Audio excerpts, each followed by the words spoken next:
കോടതി കണ്ടെത്തിയത് കൊണ്ട് മാത്രം ഇപ്പോൾ അതിൻ്റെ ഏറ്റവും താഴേക്കിടയിലുള്ളൊരു കോടതിയാണ് ഇപ്പോഴൊരു നിരീക്ഷണം നടത്തിയിട്ടുള്ളത്. അത് അന്തിമ വിധിയല്ല. ഇതിന് മേലെയും കോടതികളുണ്ട്.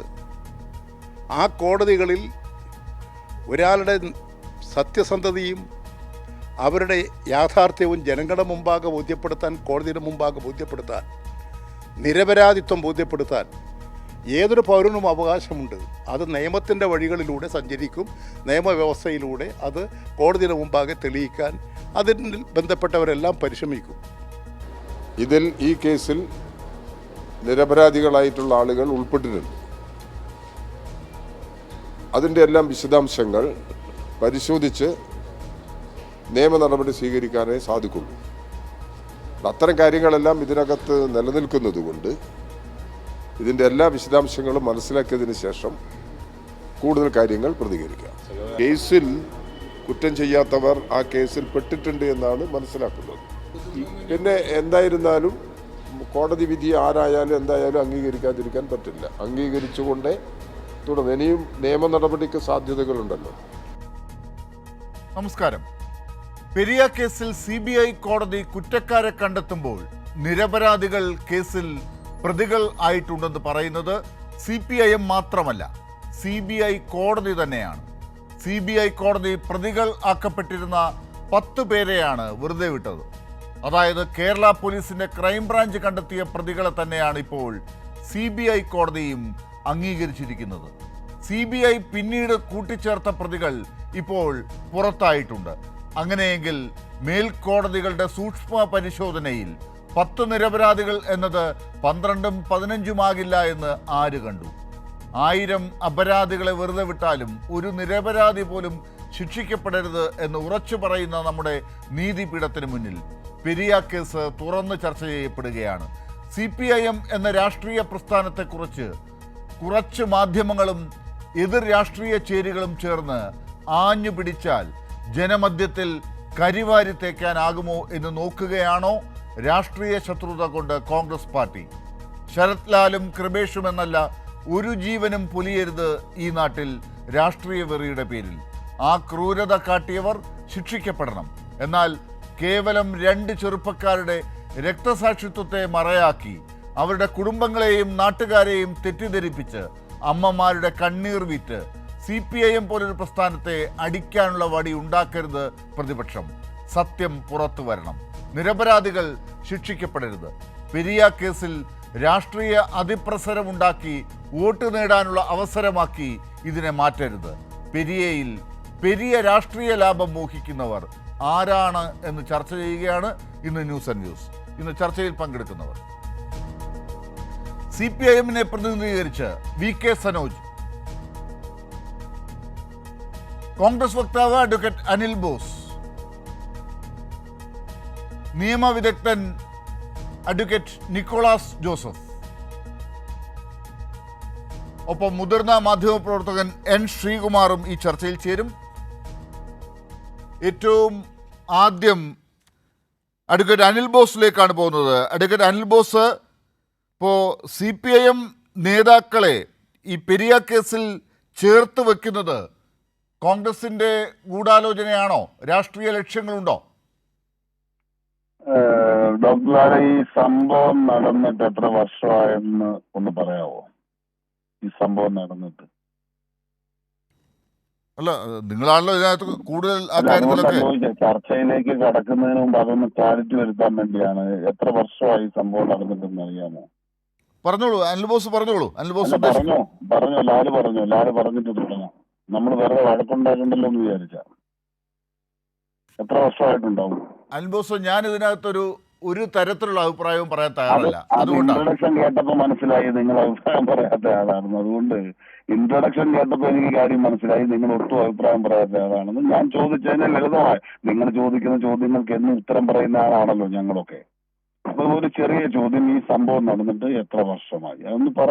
നമ്മൾ ഒരു സ്നേഹത്തിന്റെ പേടി പറ. അനിൽ ബോസ്, എന്റെ ചോദ്യം ഇതിനകത്ത് വളരെ സ്ട്രെയിറ്റ് ആണ്. CPIM നേതാക്കൾ ഈ കേസിൽ ഗൂഢാലോചന നടത്തിയിട്ടുണ്ട് എന്ന് പറഞ്ഞ് ആണ് കോൺഗ്രസ് പാർട്ടി ഇപ്പോൾ പ്രചരണം നൽകുന്നത്. CPIM നേതാക്കളെ പെരിയ കേസിൽ ചേർത്ത് വെക്കുന്നതിന് ഒരു വല്ലാത്ത ഗൂഢാലോചന ഇപ്പുറത്തുണ്ടോ എന്ന് ആണ് ഞാൻ ചോദിക്കുന്നത്. രാഷ്ട്രീയമായ ചോദ്യം അങ്ങോട്ടും ഇങ്ങോട്ടും ചോദിക്കണമല്ലോ. അതിലേക്ക് ഞാൻ വരാം. അതിലുണ്ടെങ്കിലും ഉണ്ട്, ഇല്ലെങ്കിൽ ഇല്ല എന്ന് ഞാൻ പറയാം. നിങ്ങളുടെ ഇഷ്ടത്തിനോ ഇംഗിതത്തിനോ പറയണമെങ്കിൽ അതും പറയാം. അതിനൊന്നും എനിക്ക് കുഴപ്പമില്ല. ഒറ്റ ചോദ്യം, ഈ സംഭവം നടന്നിട്ട് എത്ര വർഷമായി?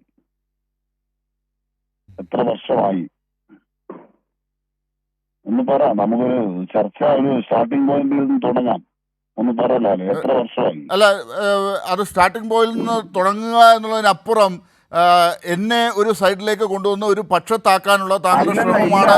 ഇല്ല, ഒരിക്കലും ഒരു ആങ്കറെ ഇതിന്റെ പ്രതിസ്ഥാനം നിർത്താൻ ഞാൻ ഉദ്ദേശിക്കുന്നില്ല. നിങ്ങൾ പല ചോദ്യങ്ങളും ചോദിക്കുന്നതിന്റെ ഭാഗമായി ഞാനൊരു ചെറു ചോദ്യം ചോദിച്ചു. ഞാനൊരു അഭിപ്രായം പറയുന്നതിന് മുമ്പ് ഈ സംഭവം നടന്നിട്ട് എത്ര വർഷമായി അങ്ങ് ഓർക്കുന്നുണ്ടോ?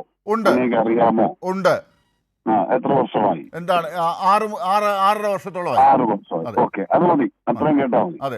ഈ 6 വർഷമായി ഗൂഢാലോചന നടത്താൻ കേരളത്തിലെ ആഭ്യന്തര വകുപ്പ് മന്ത്രി കോൺഗ്രസ് പാർട്ടിയുടെ ആരുമല്ല. കോൺഗ്രസ് പാർട്ടിയുടെ ഐക്യജനാധിപത്യ മുന്നണിയോ അല്ല കേരളം ഭരിക്കുന്നത്. ഈ സംഭവം ഉണ്ടാകുന്നതിന് മുമ്പ് അതിനുശേഷം ഈ സന്ദർഭം വരെ കേരളം ഭരിക്കുന്നതും ആഭ്യന്തര വകുപ്പ് കൈകാര്യം ചെയ്യുന്നതും ഒരേ ആളാണ്. നിങ്ങളുടെ ഭരണം നടക്കുമ്പോൾ, നിങ്ങളുടെ മീൻസ് ഈ ഗവൺമെന്റിന്റെ ഭരണം നടക്കുമ്പോൾ അതിന്റെ ആഭ്യന്തരമന്ത്രിയും മുഖ്യമന്ത്രിയുമായിട്ടുള്ള ആളുടെ കീഴിൽ വർക്ക് ചെയ്യുന്ന പോലീസ് ആഭ്യന്തര വകുപ്പിനെ മറികടന്നുകൊണ്ട്, കേരളത്തിലെ സർക്കാരിന്റെ മാർഗനിർദ്ദേശങ്ങളെ മറികടന്നുകൊണ്ട്, കേരളത്തിലെ പ്രതിപക്ഷമായിട്ടുള്ള ദുർബലരായിട്ടുള്ള കോൺഗ്രസ് പാർട്ടിയുമായി ഗൂഢാലോചന നടത്തിയിട്ടാണ് ഈ കാര്യങ്ങളൊക്കെ ചെയ്തതെങ്കിൽ രാജിവെച്ച് വേറെ പണിക്ക് പോകാൻ പറയുന്നു. അല്ല, ഞാൻ ഈ ചോദ്യം ചോദിച്ചതിന് കാരണമുണ്ട്.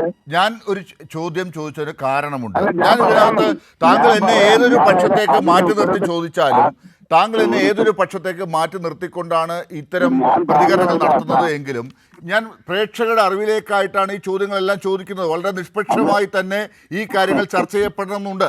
രാഷ്ട്രീയം ഉണ്ടാകാം. ഞാൻ ഈ പെരിയ കേസിൽ ഈ ഒരു സംഭവം മാത്രമാണ് തുടക്കമെന്ന് കാണുന്നില്ല സർ. അതിനു മുമ്പ് തന്നെ പെരിയയിൽ രാഷ്ട്രീയ പ്രശ്നങ്ങളുണ്ട്. അവിടെ അങ്ങോട്ടും ഇങ്ങോട്ടും, ഒരുപക്ഷെ CPM-ൻ്റെയും കോൺഗ്രസിൻ്റെയും ഭാഗത്തു നിന്ന് അങ്ങോട്ടും ഇങ്ങോട്ടുമുള്ള പ്രശ്നങ്ങൾ അവിടെ ഉണ്ട്. അവിടെ ആദ്യം കേസിൽ പ്രതിയാകുന്നത് ഇപ്പോൾ പ്രതിയായവരല്ല. ദൗർഭാഗ്യവശാൽ കൊല്ലപ്പെട്ട ഈ ശരത് ലാലും കൃപേഷും ഉൾപ്പെടെ അവിടെ ഇതിനു മുമ്പുണ്ടായ സംഭവങ്ങളിൽ പ്രതികളാണ്. താങ്കൾക്ക് അതറിയാമോ? ഞാൻ പറയട്ടെ, പ്രതികളായിട്ടുള്ള കേരള പോലീസ് കേസ് ആർക്കെതിരെ എടുത്താലും, ജീവിച്ചിരിക്കുന്നവർക്കെതിരെ എടുത്താലും ജീവിച്ചിരിക്കാത്തവർക്കെതിരെ എടുത്താലും അതിന്റെ നടപടി അതിന്റെ വഴിക്ക് നടക്കട്ടെ. അതിലൊന്നും ഞാൻ തർക്കം പറയാനില്ലല്ലോ. എന്റെ ചോദ്യം ഇത്രയേ ഉള്ളൂ. നിങ്ങൾ ഈ ടൈറ്റിൽ പറഞ്ഞതും എന്നോട് ഞാൻ ഈ ചർച്ച തുടങ്ങുമ്പോൾ കേട്ടുകൊണ്ടിരുന്നതും, ഞങ്ങൾ പോലീസുമായി ഗൂഢാലോചന നടത്തി പ്രതികളെ ഉണ്ടാക്കിയെന്ന് കോൺഗ്രസിനെതിരെ നിങ്ങൾ ആരോപണം വെച്ചപ്പോൾ, ഞങ്ങളല്ല ഇവിടെ ഭരിക്കുന്നത്, ഞങ്ങളുടെ കയ്യിലല്ല ആഭ്യന്തര വകുപ്പ്. അല്ല, ഞാൻ പറഞ്ഞത് CBI അന്വേഷിച്ചു വന്ന കാര്യമാണ്. ഞാൻ പറയട്ടെ, നിങ്ങളുടെ ഇഷ്ടത്തിന് മാത്രം വർത്താനം പറയാനല്ലല്ലോ ഞാൻ വന്നിരിക്കുന്നത്. നിങ്ങളോട് ഞാൻ വളരെ കൃത്യമായി പറയുന്നു, നിങ്ങൾ ഉന്നയിച്ച ഈ ചർച്ചകളുടെ തുടക്കത്തിൽ അവതരിപ്പിച്ച ഏറ്റവും പ്രധാനപ്പെട്ട കാര്യം, ഞങ്ങൾ എന്തോ പോലീസുമായി ചേർന്ന് ഗൂഢാലോചന നടത്തി CPM-കാരെ പ്രതിയാക്കുന്നതല്ലേ താങ്കളുടെ ആക്ഷേപം? CPIM നേതാക്കൾ ഇതിനകത്ത് പ്രതികളായിട്ടുണ്ടെങ്കിൽ, ഞാൻ ഇതിനകത്തുള്ള എല്ലാ പ്രതികളും നിരപരാധികളാണെന്ന് ഞാൻ പറഞ്ഞിട്ടില്ല. ഞാൻ പറഞ്ഞത് ഇതിനകത്ത് CPM നേതാക്കളെ കൊണ്ടുവന്ന് ചേർക്കുന്നതിൽ കോൺഗ്രസിന് രാഷ്ട്രീയ ലക്ഷ്യങ്ങൾ ഉണ്ടോ എന്നാണ് ഞാൻ ചോദിച്ചത്. ഞങ്ങളല്ല ഇന്ത്യ ഭരിക്കുന്നത്, ഞങ്ങളല്ല കേരളം ഭരിക്കുന്നത്, ഞങ്ങളല്ല ആഭ്യന്തര വകുപ്പ്, ഞങ്ങളല്ല DJP, ഞങ്ങളുടെ പാർട്ടിയുടെ മണ്ഡലം പ്രസിഡന്റ്, കേരളത്തിലെ ആഭ്യന്തര വകുപ്പ് മന്ത്രി. നിങ്ങളത് ആദ്യം മനസ്സിലാക്കും. അതെ, ആ കാര്യത്തിൽ നിങ്ങൾക്ക് കേരളത്തിൽ ഭരിച്ചുകൊണ്ടിരുന്ന പാർട്ടിയുടെ കീഴിലുള്ള ഒരു പോലീസ് നടത്തിയ അന്വേഷണത്തിൽ വിശ്വാസമില്ല എന്ന് പറഞ്ഞ് പ്രചരിപ്പിച്ച് നിങ്ങൾ ആ കുടുംബത്തെ കൂടി ആ രീതിയിൽ കൺവിൻസ് ചെയ്യിച്ച് നിങ്ങളുടെ രാഷ്ട്രീയ പാർട്ടിയുടെ കൂടെ സമ്മർദ്ദത്തിൻ്റെ ഫലമായി CBIയെ കൊണ്ടുവന്ന് അന്വേഷണം നടത്തി ഇപ്പോൾ CBI കോടതി ഒരു വിധി നടത്താൻ പോകുന്ന ഒരു ഘട്ടത്തിലാണ്. ആ CBI കോടതിയാണ് കേരള പോലീസ് അന്വേഷിച്ച് കണ്ടുപിടിച്ച കാര്യങ്ങൾ ശരിയാണ് എന്നും ഇവിടെ പിന്നീട് കൂട്ടിച്ചേർത്ത CBIയുടെ അന്വേഷണത്തിലൂടെ വന്ന ആളുകൾ നിരപരാധികളാണ് എന്നും കണ്ടെത്തിയിട്ടുള്ളത്. അതാണ് ഞാൻ ചോദ്യം ചോദിക്കാൻ കാരണം. ഞാൻ ചോദിക്കുന്നത്, ഒരു ക്രിമിനൽ കേസ് ഉണ്ടായാൽ ആ ക്രിമിനൽ കേസിൽ വാദിയായി വരുന്ന ആളുടെ ഭാഗം പറയേണ്ടത് ആരാ? ഈ പറയുന്ന ശരത് ലാലിന്റെയും കൃപേഷിന്റെയും മാതാപിതാക്കളുടെ വിചാരത്തോടൊപ്പം നിന്നുകൊണ്ട് യഥാർത്ഥ പ്രതികളെ പിന്നെ പൊതുസമൂഹത്തിന് മുന്നിൽ കൊണ്ടുവരാനും നിയമപരമായി അതിനെ വിധേയമാക്കാനും അവർക്കെതിരെ നടപടികൾ സ്വീകരിക്കാനും കേസ് നടത്തേണ്ടത് ആരാണ്? അങ്ങനെ നടത്തിയ കേസാണല്ലോ കേരള പോലീസ് കണ്ടുപിടിച്ചത്. ഞാൻ ചോദിക്കുന്നത് ആരാണ് നടത്തേണ്ടത്? പോലീസല്ലേ? ഏതൊരു വ്യക്തിക്കും ഈ കേസൊന്നല്ല ലാലിനെതിരെ ഒരു അടിപിടി കേസുണ്ടായാലും എനിക്കുമായിട്ട് ഒരു അടിപിടി കേസുണ്ടായാലും വാദിയായിട്ട് വരുന്ന ആൾക്ക് വേണ്ടി നിലപാടെടുക്കേണ്ടത് ആരാണ്? സർക്കാരാണ്, പോലീസാണ്. അവരത് ചെയ്തിട്ടുണ്ട്. അവർ കണ്ടെത്തിയ കാര്യങ്ങളെയാണ് കോൺഗ്രസ് ഉൾപ്പെടെ എതിർക്കുന്നത്.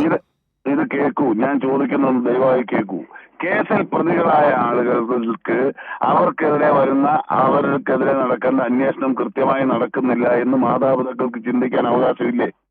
CPM എന്ന് പറയുന്ന പാർട്ടിയും അതിന്റെ നേതാക്കളും പ്രതികളാകുന്ന ഒരു കേസിൽ ഗവൺമെന്റ് ആ അന്വേഷണം അട്ടിമറിക്കാനും തെളിവുകൾ നശിപ്പിക്കാനും ശ്രമിക്കുമ്പോൾ, CPM-മായി ബന്ധപ്പെട്ട ആളുകളെ ഒഴിവാക്കാൻ ശ്രമിക്കുമ്പോൾ, അത് ബോധ്യപ്പെട്ടാൽ ഏതൊരു മാതാവും ഏതൊരു പിതാവും അവരതിനുള്ള വഴി തീർച്ചയായും ആ മാതാപിതാക്കളെ സർക്കാർ കണ്ടെത്തിയ കാര്യങ്ങളിൽ കൂടുതൽ കൺഫ്യൂഷൻ ഉണ്ടാക്കി, ആ മാതാപിതാക്കൾക്ക് കൂടുതൽ ആശങ്കയുണ്ടാക്കി, സർക്കാരിനോടുള്ള രാഷ്ട്രീയ വിരോധം കൊണ്ട് പ്രതിപക്ഷത്തുള്ള പാർട്ടികൾക്ക് വേണമെങ്കിൽ അവരെ ഈ കാര്യത്തിൽ സംശയമുള്ളവരാക്കി മാറ്റാം. അങ്ങനെയാണ് ആ മാതാപിതാക്കൾ പോലും സർക്കാരിനെതിരെ മാറുന്നത്. അതുകൊണ്ട് സർക്കാർ തങ്ങളുടെ സംവിധാനം മുഴുവൻ കുഴപ്പത്തിലാണെന്നും ഞങ്ങളുടെ പോലീസൊക്കെ വളരെ മോശമാണെന്നും ഈ പ്രതിപക്ഷം പറയുന്നതിനൊപ്പമാണ് നിൽക്കേണ്ടത് എന്നും പറഞ്ഞ് ഈ പറയുന്ന കുടുംബങ്ങൾക്ക് വേണ്ടി പോലീസിനെ താറടിച്ച് കാണിക്കാൻ പറ്റുമോ? ഒരു കാര്യം മനസ്സിലാക്കാം, നമ്മളെല്ലാം ഈ സമൂഹത്തിൽ ജീവിക്കുന്നവരും ആണല്ലോ. നമ്മളെല്ലാവരും പൊട്ടന്മാരാകാൻ ആഗ്രഹിക്കരുത്, മറ്റുള്ളവരെല്ലാം പൊട്ടന്മാരാണെന്ന് വിചാരിക്കുകയും ചെയ്യരുത്. ഇല്ല, ഇപ്പോഴും ഞാൻ ചോദിച്ച ചോദ്യം അവിടെയുണ്ട്. ഞാൻ ആ പറഞ്ഞ കാര്യത്തിൽ ഞാൻ താങ്കളോട് തന്നെ ചോദിച്ചല്ലോ. ഈ കാര്യത്തിൽ ആ ചെറുപ്പക്കാരെ കുറിച്ച് ഞാൻ ഒന്നും പറഞ്ഞില്ല. ഞാൻ ഇപ്പോഴും ചോദിച്ച ചോദ്യം അവിടെ കിടപ്പുണ്ട്, താങ്കൾ മറുപടി പറയുന്നില്ല. ഞാൻ നിർത്തി തരുവായിരുന്നല്ലോ, താങ്കൾ ഇടപെടുമ്പോഴല്ല ഞാൻ നിർത്തി തരുക. ഞാൻ വീണ്ടും ചോദിക്കുന്നു, ഈ മരിച്ച കൃപേഷും ശരത്ലാലും കോൺഗ്രസ് താങ്കൾക്ക് അഭിപ്രായമുണ്ടോ? അവർ കോൺഗ്രസ്സുകാരായിരുന്നു, അവർ കോൺഗ്രസിന് വേണ്ടി പ്രവർത്തിച്ചവരാണ്. അവർ കോൺഗ്രസിന് വേണ്ടി അവിടെയുള്ള ആ കല്യോട്ട് എന്ന് പറയുന്ന സ്ഥലത്തുണ്ടായ കോൺഗ്രസ് CPM രാഷ്ട്രീയ പ്രശ്നങ്ങളിൽ ഇടപെട്ട് കേസിൽ പ്രതികളായവരാണ് അവർ. അങ്ങനെ ഉണ്ടായിട്ടുണ്ട് ദൗർഭാഗ്യവശാൽ.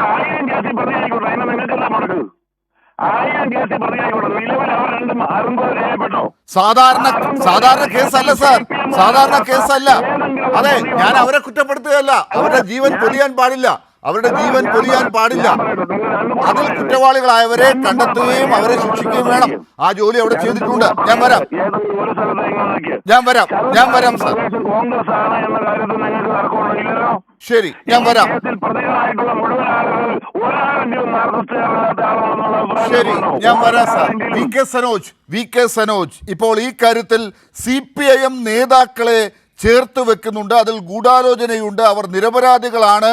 അതിൽ ചിലരൊക്കെ ഇപ്പോൾ നിരപരാധികളാണെന്ന് CBI കോടതി തന്നെ കണ്ടെത്തിയിട്ടുണ്ട്. ബാക്കിയുള്ളവരുടെ കാര്യത്തിലും കോടതിയെ വീണ്ടും സമീപിക്കും എന്ന് CPM നേതാക്കൾ പറയുന്നതിൻ്റെ അർത്ഥം എന്താണ്?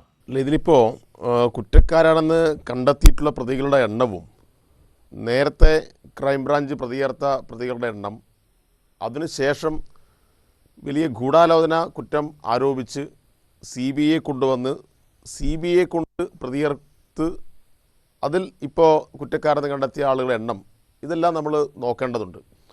അപ്പോൾ ഈ കാര്യങ്ങളെല്ലാം നോക്കിക്കഴിഞ്ഞാൽ ഇന്നത്തെ കോടതി വിധിയോടുകൂടി ഈ കോൺഗ്രസ് നേരത്തെ ഉന്നയിച്ച പ്രധാനപ്പെട്ട ഒരു വാദത്തിൻ്റെ കുന്തമുന പോയി. അതിലേറ്റവും പ്രധാനപ്പെട്ട ഒരു കാര്യം പറഞ്ഞത്, പാർട്ടി നേതൃത്വം ഒന്നടങ്കം ഇതിനകത്ത് ഗൂഢാലോചന നടത്തി, അങ്ങനെയാണ് ഈ കൊലപാതകം നടന്നത് എന്നായിരുന്നു. അപ്പം അങ്ങനെ മുൻ MLA ഉൾപ്പെടെയുള്ള ആളുകളെ പ്രതിയേർത്തു, പാർട്ടിയുടെ ഏരിയ സെക്രട്ടറി പ്രതിയേർക്കുന്നു, ലോക്കൽ നേതൃത്വത്തെ ആകെ പ്രതിയേർക്കുന്നു. അപ്പം അങ്ങനെ ഒരു ഗൂഢാലോചന കുറ്റമാണ് ചുമത്തിയത്, ഗൂഢാലോചനയാണ് ആരോപിച്ചത്. അങ്ങനെയാണ് ഇവർ CBI കൊണ്ടുവരുന്നത്. പക്ഷേ ഇന്നത്തെ കോടതി വിധിയോടുകൂടി അതെല്ലാം ഇല്ലാതായിരിക്കുന്നു എന്നാണ് ഒന്നാമത്തെ കാര്യം. ഇപ്പോൾ ഇവർ MLA പിന്നെ കുറ്റക്കാരനെന്ന് കണ്ടെത്തിയെന്നൊക്കെ പറയുന്നുണ്ടല്ലോ. അവരുടെ പേരിലുള്ള കേസ് 225 വകുപ്പ് പ്രകാരമുള്ള കേസാണ്. അതിനകത്ത് പ്രധാനമായിട്ടും 20, 21, 22 പ്രതികൾ. അതിൽ പ്രധാനമായിട്ടും പോലീസിൻ്റെ അന്വേഷണം തടസ്സപ്പെടുത്തി, കൃത്യനിർവഹണം തടസ്സപ്പെടുത്തി എന്നതാണ് അവരുടെ പേരിലുള്ള കുറ്റം. അത് സ്വാഭാവികമായിട്ടും ഇവർ ഉന്നയിക്കുന്ന ഗൂഢാലോചനയുമായി ബന്ധപ്പെട്ട കാര്യത്തിൻ്റെ പരിധിയിൽ വരുന്ന കാര്യമേ അല്ല. പിന്നെ ഒരു കാര്യമുള്ളത്, കാസർഗോഡ് പാർട്ടി ഒരുപാട് പ്രതിസന്ധികളെ അതിജീവിച്ച പാർട്ടിയാണ്. ചീമേനിയിൽ നടന്ന സംഭവം ഉൾപ്പെടെ നമ്മൾ മറന്നുപോയിട്ടില്ല. ഇവിടെ ഇപ്പോൾ ഈ കൊലപാതകവുമായി ബന്ധപ്പെട്ട ഒരു വിചാരണ കോടതിയുടെ വിധി വന്ന ഘട്ടത്തിൽ തുടക്കം മുതൽ വലിയ രൂപത്തിൽ ആഘോഷമാണ്. ഇതാ കേരളത്തിലെ CPIM ആകെ കൊലപാതകം നടത്തുന്ന ആളുകളുടെ പാർട്ടിയാണ്. CPM ഒരു കൊലയാളി പാർട്ടിയാണ് എന്ന് സ്ഥാപിക്കാൻ വേണ്ടി വലിയ പരിശ്രമം കേരളത്തിലെ ഭൂരിഭാഗം മാധ്യമങ്ങളും കോൺഗ്രസിൻ്റെ നേതൃത്വവും വലതുപക്ഷവും ഒന്നടങ്കം തുടങ്ങിയിട്ടുണ്ട്. ഞാനൊരു കാര്യം ഓർമ്മിപ്പിക്കുന്നത്, ഇത് കേരളത്തിലെ ആദ്യത്തെ രാഷ്ട്രീയ കൊലപാതകമല്ല. കോൺഗ്രസിൻ്റെ ആളുകൾ നേതൃത്വം തന്നെ പ്രതികളായിട്ടുള്ള ശിക്ഷിക്കപ്പെട്ട എത്രയോ സംഭവങ്ങൾ നേരത്തെയും ഉണ്ടായിട്ടുണ്ട്. ഇനി പഴയ സംഭവത്തിലേക്കൊന്നും പോകണ്ട. 1.5 മാസം മുന്നെയാണ് നാദാപുരത്ത് 19 വയസ്സുകാരനായിട്ടുള്ള ഷിബിനെ കൊന്ന കേസുമായി ബന്ധപ്പെട്ട ഒരു കോടതി വിധി വരുന്നത്. ആരൊക്കെയാണത് പ്രതികൾ? എത്ര പേരെയാണ് ശിക്ഷിച്ചത്? 7 ലീഗിൻ്റെ പ്രധാനപ്പെട്ട ആളുകളെയാണ് ആ കേസിൽ ശിക്ഷിച്ചത്. 7 ആളുകളെ. ഏതെങ്കിലും ഒരു വൈകുന്നേരം ആ കേസിൻ്റെ തുടക്കത്തിലോ അല്ലെങ്കിൽ ആ കേസിൻ്റെ വിധി വന്ന ഘട്ടത്തിലോ എത്ര ചാനൽ ഇവിടെ ചർച്ച ചെയ്തു? ഒരു ചർച്ചയുണ്ടായിട്ടില്ല. ഇന്നിപ്പോൾ പ്രധാനമായിട്ടും കേരളത്തിലെ എല്ലാ ചാനലും ഇതുമായി ബന്ധപ്പെട്ട വിഷയത്തെ മുൻനിർത്തിയിട്ട് CPM-നെതിരായിട്ടുള്ള വാർത്ത ഉണ്ടാക്കുകയാണ്. ഓൺലൈനിൽ രാവിലെ മുതൽ നമ്മൾ കണ്ടുകൊണ്ടിരിക്കുകയാണ്. വാർത്തകളുടെ വലിയ ഒരു പ്രളയം ഇന്നുണ്ടായി. ഷിബിന് അച്ഛനില്ലേ? ഷിബിന് അമ്മയില്ലേ? ഷിബിൻ കൊലയപ്പെടുമ്പോൾ പ്രായം എത്രയായിരുന്നു? അപ്പോൾ ഒരുപാട് സ്വപ്നങ്ങളുള്ള ഒരു ചെറുപ്പക്കാരനെ ലീഗിൻ്റെ ഗുണ്ടാസംഘം കുത്തിക്കൊന്നിട്ട് ആ കേസിലെ കൊലയാളികൾ ശിക്ഷിക്കപ്പെട്ട് ജയിലിലേക്ക് പോകുന്ന വാർത്തയില്ല, ചിത്രമില്ല, അതുമായി ബന്ധപ്പെട്ട ചർച്ചയില്ല, ഒന്നും ഉണ്ടായിട്ടില്ല. അപ്പോൾ ഇത് വളരെ കൃത്യമാണ്. ഇത്തരം സംഭവങ്ങളെ മുൻനിർത്തിയിട്ട് CPM-നെ ഇല്ലാതാക്കാൻ ആവശ്യമായ വലിയ ചർച്ച ഇവിടെ നടത്തിക്കൊണ്ടിരിക്കുന്നു. ഒരു കൊലപാതകത്തെയും ഞങ്ങൾ ന്യായീകരിക്കുന്നില്ല. ഒരാളും കൊല ചെയ്യപ്പെടാൻ പാടില്ല എന്ന് തന്നെയാണ് CPM-ൻ്റെ അഭിപ്രായം. പക്ഷേ ചില സ്ഥലങ്ങളിൽ രാഷ്ട്രീയമായിട്ടുള്ള പലവിധ സംഘർഷമുണ്ടായിട്ടുണ്ട്. ആ സംഘർഷത്തിൻ്റെ ഭാഗമായിട്ട് ദൗർഭാഗ്യകരമായിട്ടുള്ള സംഭവങ്ങൾ ഉണ്ടായിട്ടുണ്ട്. അതൊന്നും നിഷേധിച്ച് പോകുന്നില്ല, ഉണ്ടായിട്ടുണ്ട്. എത്രയോ പേർ കൊല ചെയ്യപ്പെട്ടിട്ടുണ്ട്. ഞാൻ അതിൻ്റെ ചരിത്രത്തിലേക്ക് അധികം സനോജ്, ഇത്തരത്തിലുള്ള ഒരു കാര്യം ഈ കല്യോട്ട് ഉണ്ടായപ്പോഴും അക്കാര്യത്തിലും അന്വേഷണമൊക്കെ നടത്തി കേരള പോലീസ് ഉൾപ്പെടെ കാര്യങ്ങളെ മുന്നോട്ട് കൊണ്ടുപോയിട്ടുണ്ട്. എന്നതിനപ്പുറം ഇപ്പോൾ ഈ കേസിൽ CBI വന്നതുകൊണ്ടും CBI അന്വേഷിച്ചതുകൊണ്ടും ഏതെങ്കിലും തരത്തിലൊരു മുന്നേറ്റമുണ്ടായി, കൂടുതൽ നേട്ടമുണ്ടായി എന്ന് പറയാനുണ്ടോ? ഇത് ദൗർഭാഗ്യകരമായ സംഭവമാണ്. താങ്കൾ പറഞ്ഞതുപോലെ ഇതിനകത്ത് CPM-ൽ പ്രവർത്തിക്കുന്ന ആളുകളും എവിടെയെങ്കിലുമൊക്കെ ഉണ്ടാകാം. അങ്ങനെ ഉള്ളപ്പോൾ പോലും ആ അന്വേഷണത്തിൽ ഏതെങ്കിലും തരത്തിൽ എവിടെയെങ്കിലും ഒരു വീഴ്ച വന്നിട്ടുണ്ടോ?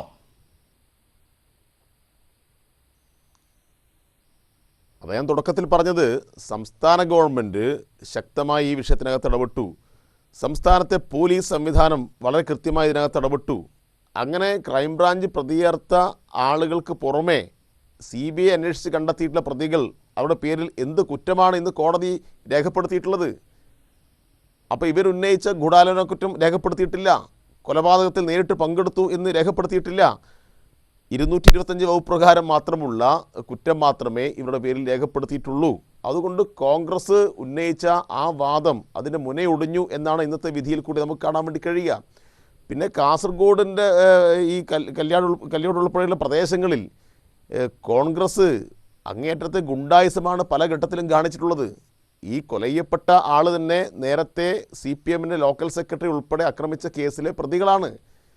ഇവരെല്ലാം എന്താ പറയുക, അങ്ങനെ ഏതെങ്കിലും കേസിൽ പ്രതികളല്ലാത്തവരോ ഇത്തരം രാഷ്ട്രീയ കാര്യങ്ങൾ ഇടപെടാത്തവരോ ഒന്നുമല്ല. അപ്പോൾ സ്വാഭാവികമായിട്ടും അവിടെ രാഷ്ട്രീയ സംഘർഷമുണ്ടായിട്ടുണ്ട്. ആ സംഘർഷത്തിന് നേതൃത്വം കൊടുത്തത് അവിടെയുള്ള കോൺഗ്രസ്സാണ്. അവിടെ CPM-ൻ്റെ പ്രവർത്തന സ്വാതന്ത്ര്യം തടസ്സപ്പെടുന്ന രൂപത്തിലായിരുന്നു അവിടെയുള്ള പ്രവർത്തനങ്ങളെല്ലാം മുന്നോട്ട് പോയിരുന്നത്.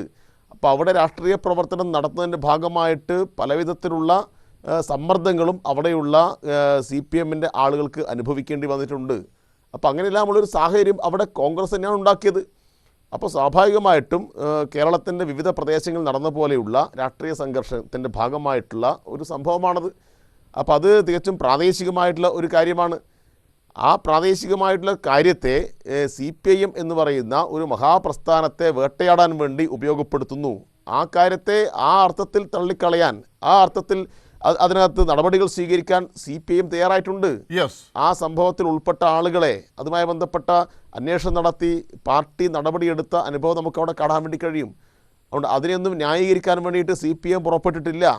ഇത്തരം സംഭവങ്ങളെ CPIM അനുകൂലിക്കുന്നില്ല. ഇതെല്ലാം നമ്മൾ നേരത്തെ പറഞ്ഞ കാര്യം തന്നെയാണ്. ശരി.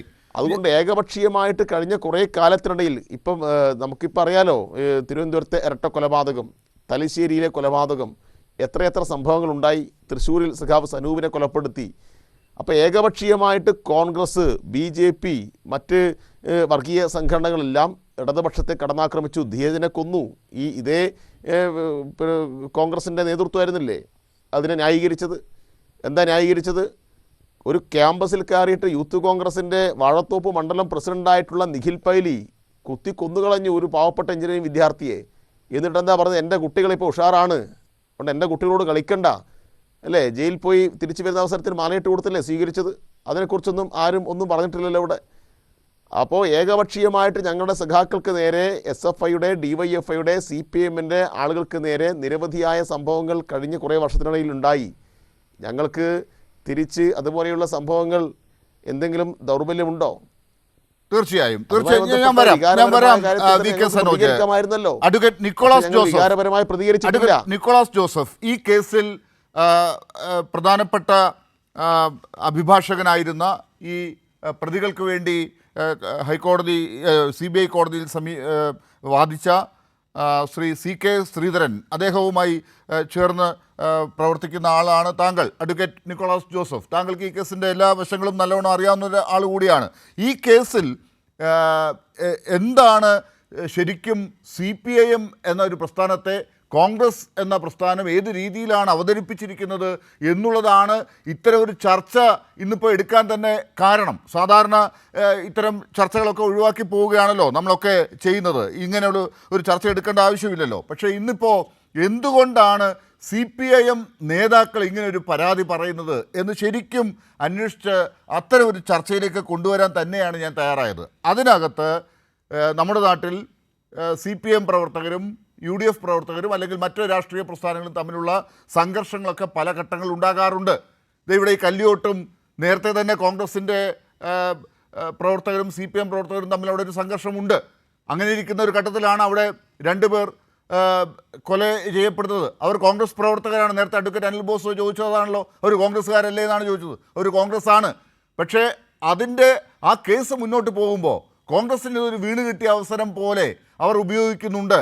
ഇതിൽ CPIMൻ്റെ ഉന്നത നേതാക്കൾ വരെ ഗൂഢാലോചന നടത്തി കൊന്നതാണ് എന്ന രീതിയിലേക്ക് കാര്യങ്ങൾ കൊണ്ടുവരുന്നു. അത് ഈ കോടതിയുടെ വിധിയുടെ ഏതെങ്കിലും ഒരു ഘട്ടത്തിൽ, ഈ കേസ് മുന്നോട്ട് കൊണ്ടുപോയ ഏതെങ്കിലും ഘട്ടത്തിൽ നിങ്ങൾക്ക് അങ്ങനെ കാണാൻ സാധിച്ചിട്ടുണ്ടോ? അതിനെ ഖണ്ഡിക്കാൻ പറ്റുന്ന എന്തൊക്കെ കാര്യങ്ങളാണ് ഇവിടെ ഉണ്ടായത്?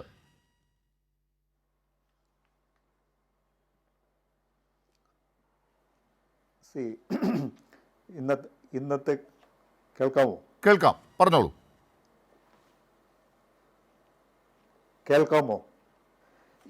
ഇന്നത്തെ കോടതി വിധിയിൽ അത് പരിശോധിച്ചാൽ മനസ്സിലാകുന്ന ഒരു കാര്യം, ഇന്ന് കോടതി കുറ്റക്കാരാണെന്ന് കണ്ടെത്തിയതിൽ CPM നേതാക്കളെന്ന് വിശേഷിപ്പിക്കാൻ പറ്റുന്നത് 14-ാം പ്രതിയായിരുന്ന മണികണ്ഠൻ, അന്നത്തെ ഏരിയ സെക്രട്ടറിയാണ്, ഇപ്പോൾ ബ്ലോക്ക് പഞ്ചായത്ത് പ്രസിഡന്റാണ്. 20-ാം പ്രതിയായ KV കുഞ്ഞിരാമൻ CPMൻ്റെ കാസർഗോഡ് ജില്ലാ സെക്രട്ടേറിയറ്റ് മെമ്പറാണ്, മുൻ MLA ആണ്. പിന്നെ രാഘവൻ വെളുത്തോളി, 21-ാം പ്രതി രാഘവൻ വെളുത്തോളി ലോക്കൽ കമ്മിറ്റി മെമ്പറായിരുന്നു അന്നത്തെ കാലത്ത്. ഇതാണ് പ്രധാനപ്പെട്ട രാഷ്ട്രീയ പ്രവർത്തകരെന്ന് അല്ലെങ്കിൽ CPMൻ്റെ പ്രവർത്തകരെന്ന് പറയാൻ പറ്റുന്നത്. ഈ 3 പേർക്കെതിരെയും ഇന്നത്തെ ബഹുമാനപ്പെട്ട കോടതിയുടെ കണ്ടെത്തൽ പ്രകാരം അവരെ ഗൂഢാലോചന കൊടുത്തത്, അതായത് 120B IPC പ്രകാരമുള്ള കുറ്റത്തിൽ നിന്ന് അവരെ വിമുക്തരാക്കിയിട്ടായിട്ടാണ് ഇന്നത്തെ കോടതി വിധിയിൽ പ്രത്യേകം പരാമർശിച്ചിരിക്കുന്നത്.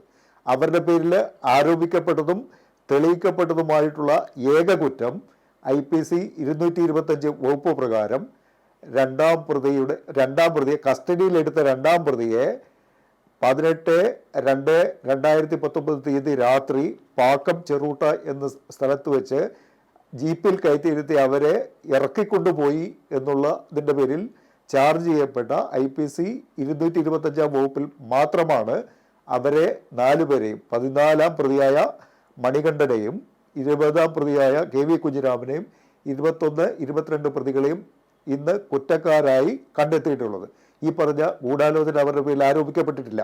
പിന്നെ ഈ കേസിൻ്റെ പശ്ചാത്തലം പരിശോധിക്കുമ്പോൾ 5/1/2019 തീയതി ഈ കേസിൽ ഇന്ന് കുറ്റക്കാരായി കണ്ടെത്തിയവരിൽപ്പെട്ട 15 പ്രതി, 1-ാം പ്രതി പീതാംബരനെയും 15-ാം പ്രതി സുരേന്ദ്രൻ എന്ന വിഷ്ണു സുരയെയും കല്യോട്ട് ബസാറിൽ വെച്ചിട്ട് ഈ കേസിൽ പിന്നീട് മരണപ്പെട്ട ശരത്ലാലും ഈ കേസിലെ ഗൂഢാലോചന സിദ്ധാന്തം തെളിയിക്കാൻ വേണ്ടി CBI കണ്ടെത്തി കൊണ്ടുവന്ന അവർ സൃഷ്ടിച്ച പ്രധാനപ്പെട്ട 6ഓളം സാക്ഷികളും പ്രതികളാക്കപ്പെട്ട, അതായത് ഈ പീതാംബരനെയും വിഷ്ണു സുരയെയും വധിക്കാൻ ശ്രമിച്ചു എന്നതിൻ്റെ പേരിൽ അവരുടെ പേരിൽ ചാർജ് ചെയ്യപ്പെട്ട ഒരു 307 കേസ്, വധോദ്യമ കേസിൽ 24 ദിവസം റിമാൻഡിൽ കഴിഞ്ഞ് പുറത്തിറങ്ങിയവരാണ് 5/1 നടന്ന സംഭവത്തിൽ. ഈ പറഞ്ഞ ഈ കേസിലെ ആരോപിതമായ സംഭവത്തിന് മുമ്പ് അങ്ങനെ ഒരു പശ്ചാത്തലം ഇതിനുണ്ട്. അതിൽ അവർക്ക് വ്യക്തിപരമായി ഏറ്റ ഗുരുതരമായ പരിക്കിനെ തുടർന്നുള്ള വിരോധം കൊണ്ടാണ് ഇങ്ങനെയൊരു കേസിലേക്ക് നയിച്ചത് എന്നാണ് പ്രോസിക്യൂഷന്റെ ഏറ്റവും പ്രധാനപ്പെട്ട ആരോപണം. അതല്ലാതെ അതിന് മറ്റ് ഈ പറയുന്ന കാസർഗോഡ് ജില്ലയിലെയോ അല്ലെങ്കിൽ കേരളത്തിലെയോ CPM നേതാക്കൾക്കിടെ പങ്കാളിത്തമോ ഇല്ലെങ്കിൽ അവരുടെ ഗൂഢാലോചനയോ ഒന്നും പ്രോസിക്യൂഷൻ ആരോപിച്ചിട്ടില്ലാത്തതുമാണ്. എന്ന് മാത്രമല്ല, ആ പറഞ്ഞ ഗൂഢാലോചന പിന്നീട് CBI ഒരു ഗൂഢാലോചന സിദ്ധാന്തം ആവിഷ്കരിക്കുന്നതിന് വേണ്ടി നിരവധി സാക്ഷികളെ പുതുതായി, അതായത് 2 കൊല്ലത്തിന് ശേഷം അവർ കണ്ടെത്തിയ കോൺഗ്രസിന്റെ സജീവ പ്രവർത്തകരായ, അതേപോലെ തന്നെ കോൺഗ്രസിന്റെ നേതൃത്വത്തിലുള്ള പെരിയ സർവീസ് സഹകരണ ബാങ്കിലെ ജീവനക്കാരും കല്യോട്ട് പ്രദേശവാസികളുമായ യൂത്ത് കോൺഗ്രസിന്റെയും പ്രധാനപ്പെട്ട 12ഓളം നേതാക്കളെ തെരഞ്ഞുപിടിച്ച് സാക്ഷികളാക്കി ആവിഷ്കരിച്ചതാണ് ഈ കേസിലെ ഗൂഢാലോചന സിദ്ധാന്തം. ആ ഗൂഢാലോചന സിദ്ധാന്ത പ്രകാരമാണ് CBI പിന്നീട് 15 മുതൽ 19 വരെയുള്ള പ്രതികളെ 120B പ്രകാരം 302 വകുപ്പും ചേർത്ത് കൊലപാതകത്തിന് ഗൂഢാലോചന നടത്തി 1 മുതൽ 11 വരെ പ്രതികളോടൊപ്പം ചേർന്ന് ഈ കൊലപാതകം നടത്തിയെന്ന് ആരോപിച്ചത്. പക്ഷേ അങ്ങനെ ആരോപിക്കപ്പെട്ടതിൽ 16 മുതൽ 19 വരെയുള്ള പ്രതികളെ ഇന്ന് കോടതി നിരപരാധികളാണെന്ന്, അവർക്കെതിരെ ഗൂഢാലോചന കുറ്റം തെളിയിക്കാൻ പറ്റിയില്ല എന്ന് പറഞ്ഞ് നിരപരാധികളാണെന്ന് കണ്ടെത്തി അവരെ വെറുതെ വിടുകയാണ്. അതായത് കേരള പോലീസ്, ലോക്കൽ പോലീസും കേരള പോലീസിന്റെ ക്രൈംബ്രാഞ്ചും ഒക്കെ തുടക്കത്തിൽ തന്നെ പറഞ്ഞ കാര്യങ്ങൾ തന്നെയാണ് ഇന്നിപ്പോൾ ഏറ്റവും ഒടുവിൽ ശരിയായി വരുന്നത്. അത് പിന്നീട് CBI കണ്ടെത്തി ചേർത്ത കാര്യങ്ങൾ തെറ്റാണെന്ന് റദ്ദാക്കപ്പെടുന്ന ഒരു അവസ്ഥയിലേക്ക് കാര്യങ്ങൾ പോയി. അതിന്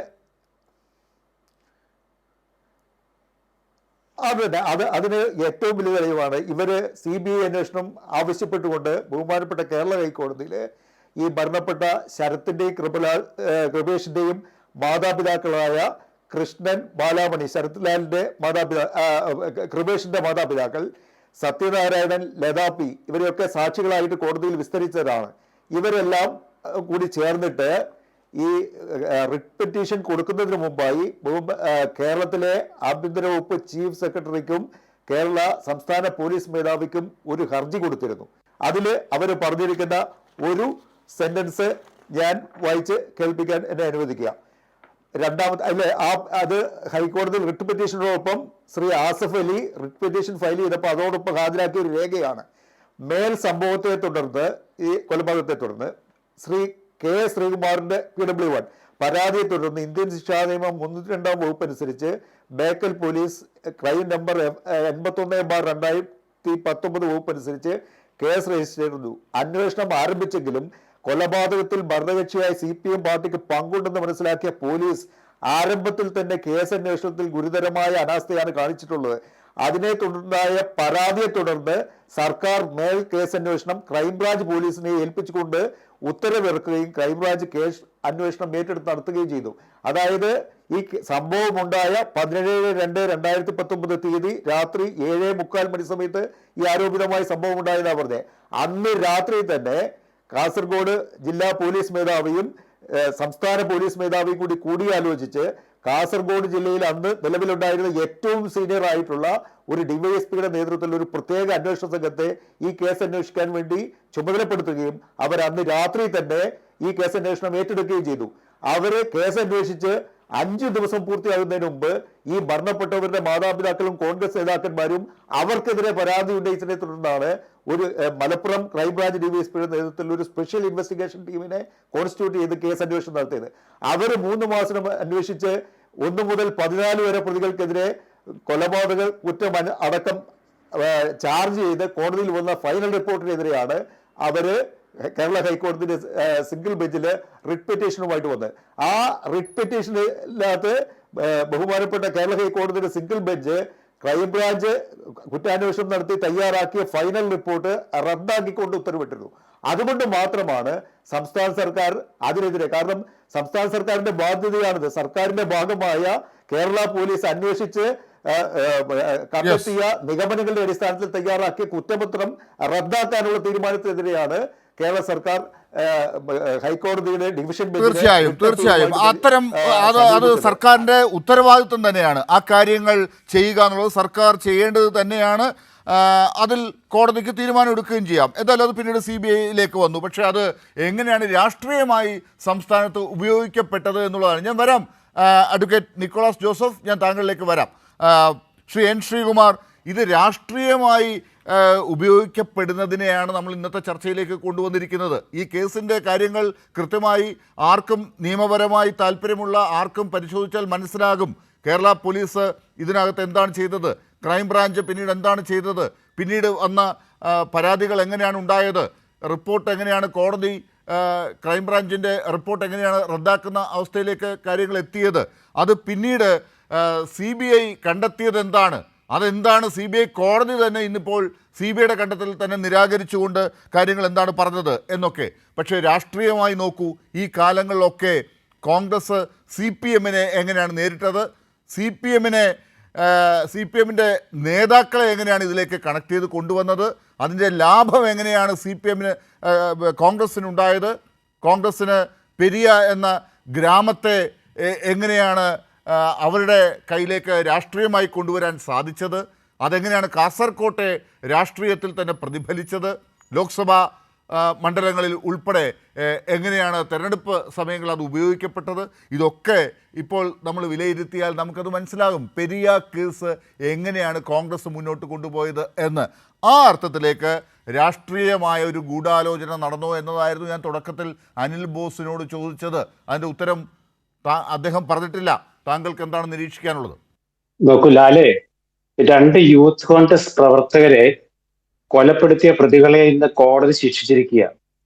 എന്നിട്ട് അത് കോൺഗ്രസ് രാഷ്ട്രീയ ഗൂഢാലോചനയാക്കി CPMനെ അവഹേളിക്കാൻ ശ്രമിക്കുന്നെന്ന് പറയാൻ ലജ്ജയില്ല നിങ്ങൾക്ക്? ഒരു പാർട്ടി ചാനലാണെന്നുള്ള ശരി തന്നെയാണ്, CPMന്റെ ചാനലുമാണ്. ഇന്ന് എല്ലാ ചാനലും ഇത് തന്നെ ചർച്ച ചെയ്യുന്നത്.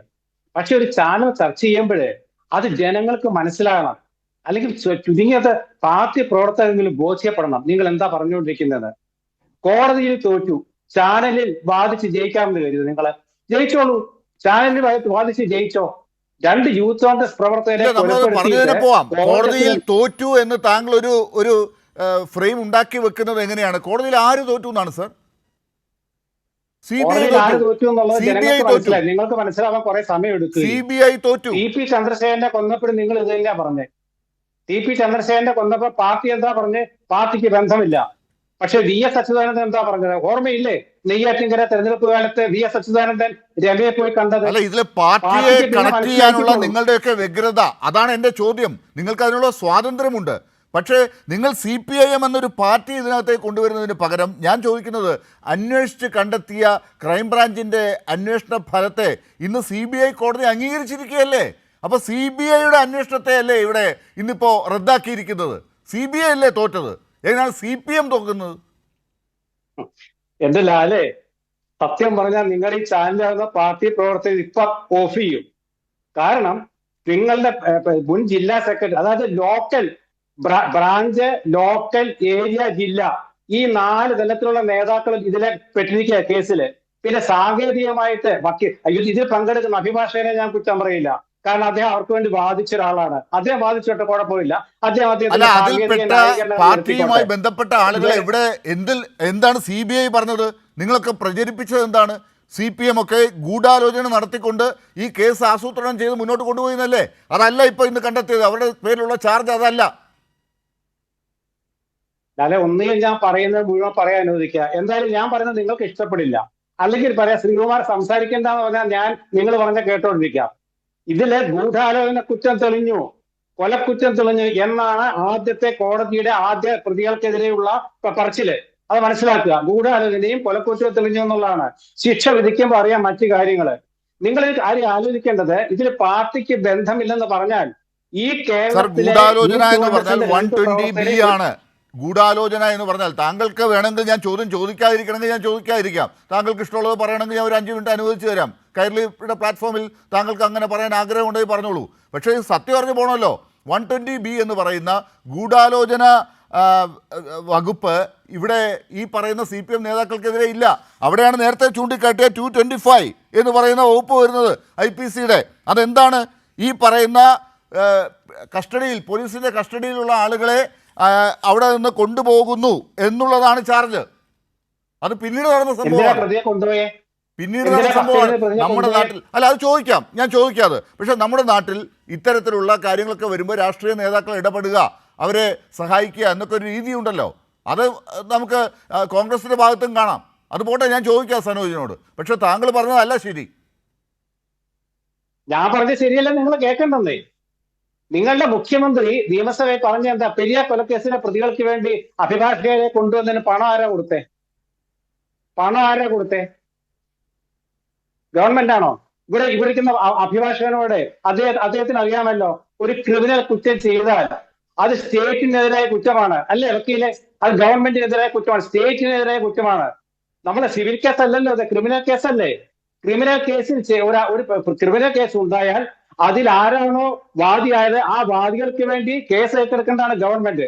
ആ ഗവൺമെന്റിയുടെ പ്രതികൾക്ക് വേണ്ടി വക്കീലന്മാരെ കൊണ്ടുവന്ന് എവിടുന്ന? സുപ്രീം കോടതിയിൽ നിന്നല്ലേ? പക്ഷേ സംസ്ഥാന പോലീസിന്റെ ക്രൈം ബ്രാഞ്ച് കണ്ടെത്തിയ കാര്യങ്ങളുടെ റിപ്പോർട്ട് തെറ്റാണ് എന്ന് വാദിക്കുമ്പോൾ അത് ന്യായീകരിക്കാൻ വക്കീലന്മാരെ കൊണ്ടുവരണ്ടേ? സംസ്ഥാന സർക്കാരിന്റെ ബാധ്യതയല്ലേ അത്? അത് തന്നെയാ പറഞ്ഞത്.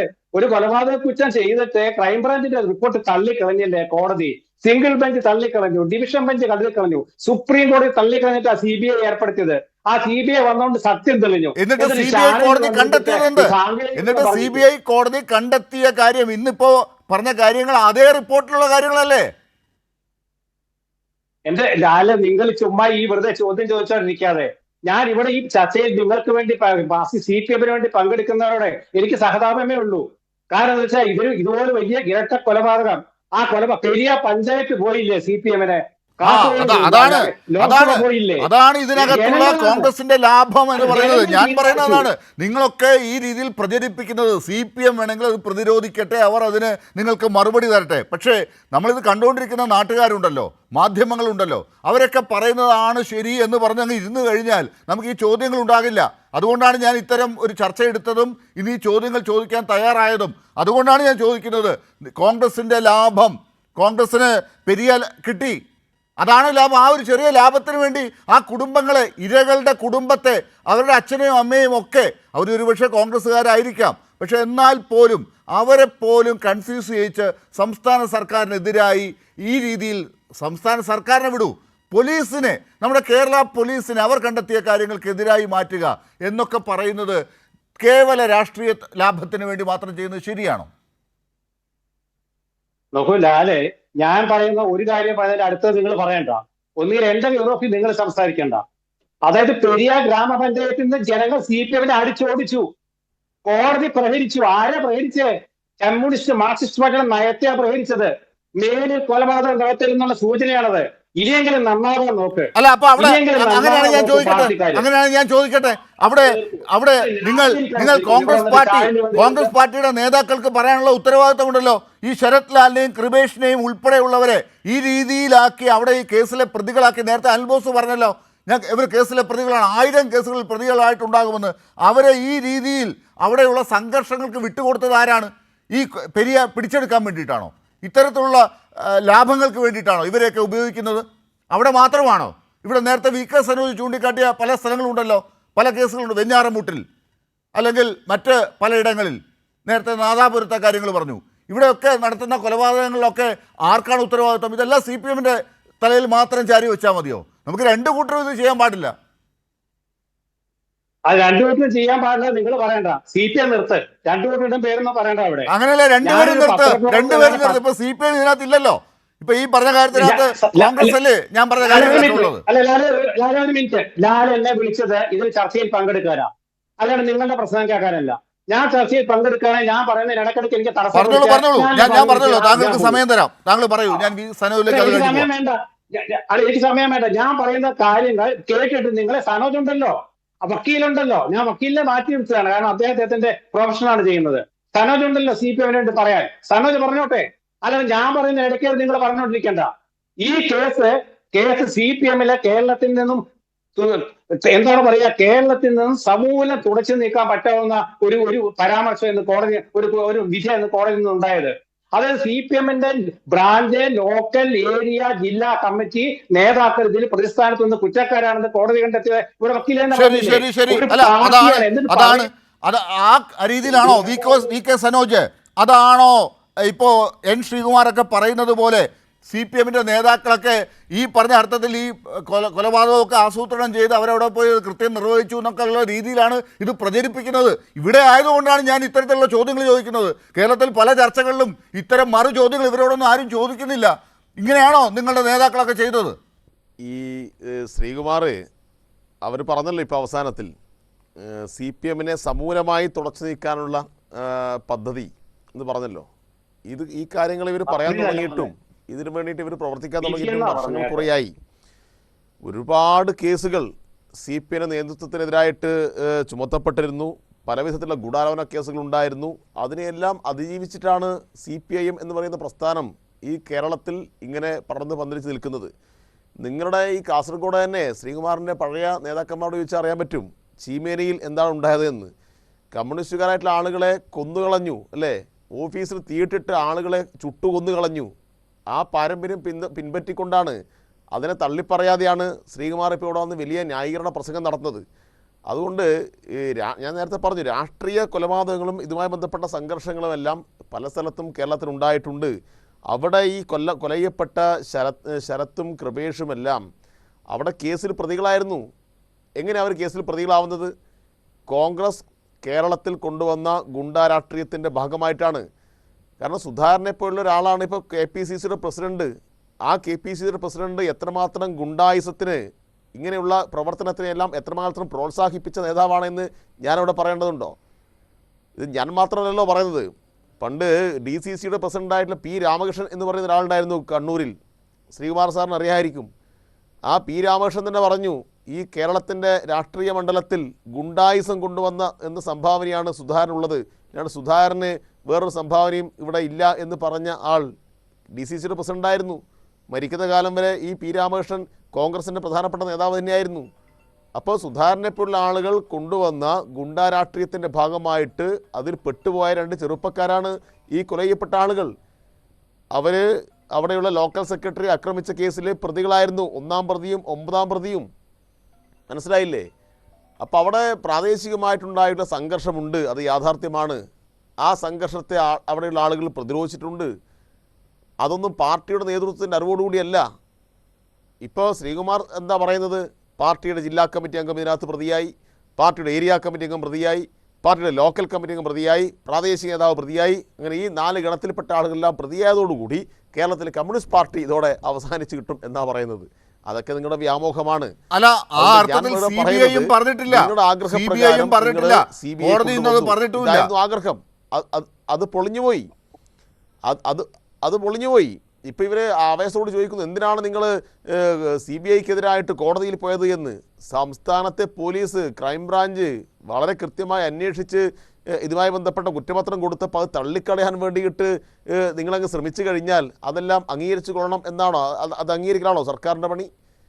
സർക്കാർ അതിൻ്റെ സംവിധാനം ഉപയോഗപ്പെടുത്തി, ആഭ്യന്തര വകുപ്പ് അത് വളരെ കൃത്യമായിട്ട് പോലീസ് നേതൃത്വം കൊടുത്തുകൊണ്ട് അന്വേഷിച്ച് അതല്ലേ ഇപ്പോൾ കോടതി തെളിയിച്ചത്. അപ്പോൾ നിങ്ങളുടെ ലക്ഷ്യം എന്തായിരുന്നു? ജില്ലാ നേതൃത്വത്തിനും സംസ്ഥാന നേതൃത്വത്തിനെല്ലാം ഇതിന് പങ്കുണ്ട്, ഗൂഢാലോചന കേസിൽ ഇവരെ പെടുത്താം എന്നായിരുന്നു. ഒരാളെപ്പോലും ഗൂഢാലോചന കുറ്റം ചുമത്തിയിട്ട് നിങ്ങൾക്ക് പിടിക്കാൻ കഴിഞ്ഞിട്ടില്ല. അതിലിപ്പം നാല് ആളുകളെയാണ് CBI പുതുതായിട്ട് കേസിൽ 10 ആളെ കൊണ്ടുവന്നു, 6 ആളുകളെ വെറുതെ വിട്ടിരിക്കുന്നു, അവർ കുറ്റക്കാരല്ലെന്ന് പറഞ്ഞിരിക്കുന്നു. 4 ആളുകളുടെ പേരിൽ മാത്രമാണ് കുറ്റം നിലനിൽക്കുന്നത്. ആ കുറ്റം തന്നെ എന്താണ്? 225 വകുപ്പാണ് 3 ആളുകൾക്ക്, ഒരാളെയാണ് മറ്റേ വകുപ്പ് പ്രകാരം ഇതിനകത്ത് പ്രതി ചേർത്തത്. എന്താ വകുപ്പ്? എന്തായാലും ചെയ്ത കുറ്റം എന്താണ്? ഒരു ഫോൺ വന്നപ്പോൾ ആ ഫോൺ കോൾ അറ്റൻഡ് ചെയ്തു എന്നാണ്, ആ വന്ന കോളിലേക്ക് തിരിച്ചു വിളിച്ചു എന്നുള്ളതാണ്. അതെല്ലാം നാട്ടിലെ സാധാരണ പാർട്ടി പ്രവർത്തകർ ചെയ്യുന്ന കാര്യമാണ്. എനിക്കിപ്പോൾ ഞാൻ ഈ ചർച്ചയിൽ പങ്കെടുക്കും, ഫോൺ ബെല്ലടിച്ചുകൊണ്ടിരിക്കുകയാണ്, ആരൊക്കെയാണ് വിളിക്കുന്നത് പറയാൻ കഴിയില്ല. ഈ ചർച്ച കഴിഞ്ഞ ഉടൻ തന്നെ ഞാൻ അവരെല്ലാം തിരിച്ചു വിളിക്കും. സ്വാഭാവികമായിട്ടും ആ പ്രദേശത്ത് സംഭവം ഉണ്ടായിട്ടെങ്കിൽ ഞാൻ കൂടി പ്രതിയാവുമോ? അത് ശരിയാണോ? അപ്പോൾ അതുകൊണ്ട് വിചാരണ കോടതി നിരപരാധികളെ ഉൾപ്പെടെ ഇതിൻ്റെ ഭാഗമായിട്ട് കണ്ടെത്തിയിട്ടുണ്ട്. അതെല്ലാം മേൽക്കോടതിയിൽ പോകാനുള്ള സൗകര്യമുണ്ട്, മേൽക്കോടതി പോകാനുള്ള അവകാശം ഈ പ്രതികൾക്കുണ്ട്. അതുകൊണ്ട് ഇതെല്ലാം ആത്യന്തികമായ വിധിയാണ്. അതുകൊണ്ട് CPMന്റെ അവസാനം ഇതോടുകൂടിയാണ് എന്നൊന്നും വ്യാഖ്യാനിക്കേണ്ട കാര്യമില്ല. ശരി, ഇവിടെയുള്ള കുറേ മാധ്യമങ്ങൾ ഇപ്പം അങ്ങനെ ഒരു വ്യാഖ്യാനത്തിലേക്കാണ് പോകുന്നത്. ഇവിടെ അതുമായി ബന്ധപ്പെട്ട വ്യാഖ്യാനങ്ങൾ ചമക്കുമ്പോൾ മറ്റെല്ലാ ചാനലുകളും പ്രോത്സാഹിപ്പിക്കും. ഇവിടെ ഇപ്പോൾ ലാല് ഇതുമായി ബന്ധപ്പെട്ട ചില ചോദ്യങ്ങൾ ചോദിച്ചു, സ്വാഭാവികമാണ്. പക്ഷേ ഇന്ന് കേരളത്തിലെ എല്ലാ ചാനലും പ്രധാനമായിട്ടും ഇത് CPMന്റെ അന്ത്യം കുറിച്ചിരിക്കുന്ന ഒരു വിധിയാണ് എന്ന രൂപത്തിലേക്ക് ചർച്ച ഇങ്ങനെ പ്രോത്സാഹിപ്പിച്ച് വിടുകയാണ്. ആ ചർച്ച ഇങ്ങനെ പ്രോത്സാഹിപ്പിക്കുമ്പോഴാണ് ഞങ്ങൾക്ക് ചില ചോദ്യങ്ങൾ ഇവിടെ ചോദിക്കേണ്ടി വരുന്നത്. ആ ചോദ്യമാണ് ഞാൻ നേരത്തെ ചോദിച്ചത്. എന്തുകൊണ്ടാണ് 1.5 മാസം മുന്നേ 19 വയസ്സുകാരനായിട്ടുള്ള ഷിബിനെ കൊന്ന കേസിലെ വിധി വന്നപ്പോൾ ഷിബിൻ്റെ അച്ഛൻ്റെ ബൈറ്റ് എടുത്തില്ല, അമ്മയുടെ കണ്ണീർ കാണിച്ചില്ല? ഷിബിന് അച്ഛനും അമ്മയും സഹോദരന്മാരും ഉണ്ടായിരുന്നു, ഷിബിന് നാട്ടുകാരുണ്ടായിരുന്നു.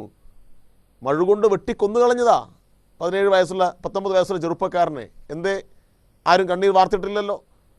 ഇപ്പോൾ ശ്രീകുമാർ സാറിൻ്റെയൊക്കെ വർത്തമാനം കേട്ടാത്തൊന്നും കേരളത്തിൽ ആദ്യത്തെ സംഭവം ഇതെന്നാ. എങ്ങനെയാണ് നിങ്ങൾക്ക് കോൺഗ്രസിനെ ന്യായീകരിക്കാൻ വേണ്ടി കഴിയുക? നിങ്ങളുടെ കൂട്ടത്തിൽപ്പെട്ട ആളുകൾ തന്നെ ഗ്രൂപ്പ് വൈരത്തിന് പേരിൽ കൊന്നു കളഞ്ഞിട്ടില്ലേ? ഹനീഫയെ എങ്ങനെയാണ് കൊന്നത്? തൃശ്ശൂരിൽ പുതിയ വീട്ടിൽ ബഷീറിനെ എങ്ങനെയാണ് വട്ടർക്കൊള്ളിൽ വെച്ച് വിറക് വെടി കൊണ്ട് എറിഞ്ഞു കൊന്നത്? എന്തിനു വേണ്ടിയിട്ടാ? അല്ല, ഇതൊക്കെ ചെയ്തപ്പോഴും പക്ഷേ കോൺഗ്രസിന്റെ ഉന്നത നേതാക്കളായിട്ടുള്ളവർ അവർ ഗൂഢാലോചന നടത്തിയാണ് ഇത് ചെയ്തത് എന്നുള്ള ആരോപണം രാഷ്ട്രീയമായി പറഞ്ഞിട്ടുണ്ടാകാം. പക്ഷേ ആ രീതിയിലേക്ക് കൊണ്ടുവന്ന് കോടതിയിൽ അവതരിപ്പിച്ച് മുന്നോട്ട് പോയോ എന്നുള്ള കാര്യത്തിൽ സംശയമുണ്ട്. കോൺഗ്രസിന്റെ ഉന്നത നേതാക്കളാണ് ഇതൊക്കെ ചെയ്യിച്ചത് എന്ന് പറഞ്ഞുകൊണ്ട് അതിന് വേണ്ട സാക്ഷികളെയൊക്കെ നിരത്തി അത് ഒരു യജ്ഞം പോലെ, ഒരു മിഷൻ പോലെ ആക്കി മുന്നോട്ട് കൊണ്ടുപോയി കോൺഗ്രസിനെ തകർക്കുക എന്നൊരു ശ്രമത്തിലേക്ക് പോയോ എന്നുള്ളത് ഒരു ചോദ്യമായി അവിടെ നിൽക്കുന്നു. അങ്ങനെ പോയില്ലല്ലോ. ഞാൻ സനോജയം വരാം, ഒറ്റ മിനിറ്റ്. ഞാൻ അഡ്വക്കേറ്റ് നിക്കോളാസ് ജോസഫിലേക്ക് ചോദിക്കുകയാണ്. അഡ്വക്കേറ്റ് നിക്കോളാസ് ജോസഫ്, ഈ കേസിൽ കാണുന്നത്, പെരിയ കേസിൽ കാണുന്നത്, താങ്കൾ നേരത്തെ പറഞ്ഞതുപോലെ അവിടെ സാക്ഷികളായി കൊണ്ടുവരുന്നത് കോൺഗ്രസിൻ്റെ തന്നെ സ്വാധീനമുള്ള സഹകരണ സംഘങ്ങളിൽ പ്രവർത്തിക്കുന്ന ആളുകളെ കൊണ്ടുവന്ന് സാക്ഷികളാക്കുന്നു. അപ്പോൾ അവർ ആ ജോലിയിൽപ്പെട്ട ആളുകൾ, അവർക്ക് ജോലി കൊടുത്ത സ്ഥാപനങ്ങളുമായി ബന്ധപ്പെട്ടതായതുകൊണ്ട് അവർ ആ സാക്ഷികളായി അതിനോട് ഉറച്ചു നിൽക്കുന്ന രീതിയിൽ കാര്യങ്ങൾ പറയും എന്നുള്ളതാണല്ലോ താങ്കൾ കണ്ടെത്തിയ കാര്യങ്ങൾ, അതാണല്ലോ അവിടെ നടന്നിട്ടുള്ള കാര്യങ്ങൾ. അതിൻ്റെ കൂടി വെളിച്ചത്തിലാണല്ലോ ഈ ശിക്ഷ വിധിക്കുന്നത്, ഇവർ കുറ്റക്കാരാണെന്ന് കണ്ടെത്തുന്ന രീതിയിലേക്ക് കാര്യങ്ങൾ പോകുന്നത്. അവിടെ കൃത്യമായി ഒരു പാർട്ടി തന്നെ, അതാണ് ഞാൻ ഈ കോൺഗ്രസ് പാർട്ടി എന്നുള്ള നിലയിലേക്ക് ആ ചോദ്യം ഉന്നയിക്കുന്നത്. അതായത് എനിക്ക് കോൺഗ്രസിൻ്റെ നേതാക്കൾ ഇതിനകത്ത് ഏതെങ്കിലും തരത്തിൽ പ്രതികളാണെന്നോ വാദികളാണെന്നോ ഉള്ള രീതിയിലേക്ക് കാര്യങ്ങൾ കൊണ്ടുവരാനുള്ള എൻ്റെ ഒരു ശ്രമമല്ല. ഇവിടെ കണ്ടതാണല്ലോ, പാർട്ടി എന്നുള്ള നിലയ്ക്ക് CPMൻ്റെ കയ്യിലുണ്ടായിരുന്ന പെരിയ എന്ന് പറയുന്ന ഗ്രാമത്തിലെ CPMൻ്റെ സ്വാധീനമില്ലാതാക്കുക, അത് നടന്നു എന്നാണ് N. ശ്രീകുമാർ നേരത്തെ പറയുന്നത്. അവിടെയുള്ള പല രാഷ്ട്രീയ സ്ഥാപനങ്ങളിലും ഒരുപക്ഷെ കോൺഗ്രസ്സിന് കൂടുതൽ സ്വാധീനം അതിനുശേഷം ഉണ്ടാക്കാൻ സാധിച്ചിട്ടുണ്ട്. അതിന് അവിടെയുള്ള ജോലിക്കാരെ ഉപയോഗിച്ച് ഈ കേസിൽ തന്നെ അവരെ ഉപയോഗപ്പെടുത്തിയിട്ടുണ്ട്. ഇതൊക്കെ ഈ പറയുന്ന നേതാക്കളെ ഉൾപ്പെടെ അതിലേക്ക് കണക്ട് ചെയ്യുന്നതിന് സഹായകരമായി വന്നു എന്നാണോ താങ്കൾ നേരത്തെ പറഞ്ഞത്? അങ്ങനെയാണെങ്കിൽ ഇത് അടുത്ത മേൽക്കോടതികളിലേക്ക് പോകുമ്പോൾ അത് ഊരിയെടുക്കാൻ സാധിക്കും, അത് കൃത്യമായി ബോധ്യപ്പെടുത്താനാകും എന്നാണോ ഇപ്പോൾ നിങ്ങളുടെയൊക്കെ വിശ്വാസം?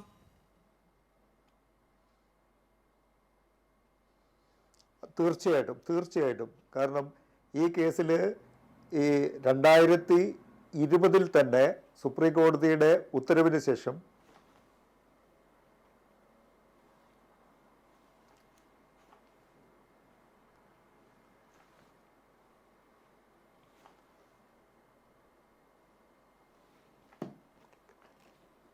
ഞാൻ അഡ്വക്കേറ്റ് നിക്കോളസ് ജോസഫിലേക്ക് വരാം. അഡ്വക്കേറ്റ് അനിൽ ബോസ് ഇപ്പോൾ നമ്മളോടൊപ്പം ഉണ്ട്, ടെലിഫോൺ ലൈനിലുണ്ട്. അഡ്വക്കേറ്റ് അനിൽ ബോസ്, എന്നോട് ക്ഷമിക്കുക, ഞാൻ കരുതിയത് താങ്കളുമായിട്ടുള്ള ടെലിഫോൺ ബന്ധം നേരത്തെ പോയി എന്നുള്ളതാണ്. എനിക്ക് ആ തരത്തിലൊരു ആശയ കൺഫ്യൂഷൻ ഉണ്ടായി, ക്ഷമിക്കുക. ഈ കാര്യത്തിൽ ഇപ്പോൾ ഞാൻ ചോദിച്ച ചോദ്യം, അഡ്വക്കേറ്റ് നിക്കോളാസ് ജോസഫിനോട് ചോദിച്ച ചോദ്യം അദ്ദേഹം അതിനുശേഷം പറയട്ടെ. താങ്കളോട് ഞാൻ അതാണ് ചോദിക്കുന്നത്.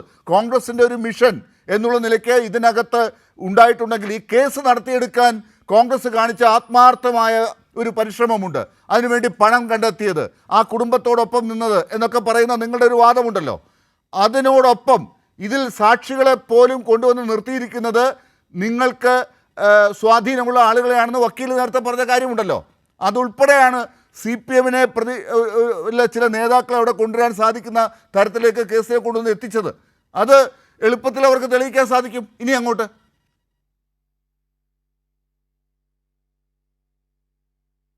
Advocate Anil Bose.